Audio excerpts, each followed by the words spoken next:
pumasok sa isang laban dahil sa matapang. Matapang, yes, kailangan naman talaga pagdating sa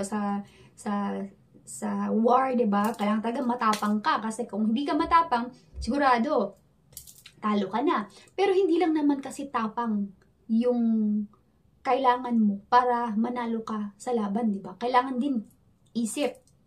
Kumbaga, kailangan wais ka, kailangan matalino ka, kailangan pulido yung plano mo. Kumbaga, parang ang dating kung pagpapasok ka sa laban, kailangan planado na siya na paano kung mag-fail ito, ano yung plan B, plan C, plan D, ganun. 'Di ba? So, dapat talagang handang-handa ka.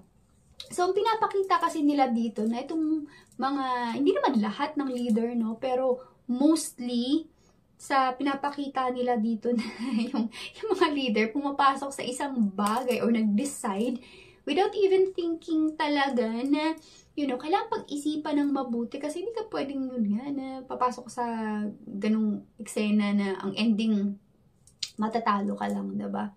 Dahil sa, hindi pwedeng puro tapang lang. Kailangan talagang pinaghalong matapang, matalino. Pero yung tapang kasi, hindi naman kailangan na matapang ka magsalita or matapang ka sa gawa. What I mean by gawa, yung parang magulat ka dun sa matapang na yung tipong yung tapang niya nilalagay niya sa lugar in a way na kapag nilabas niya yung tapang niya, alam niyang mananalo siya.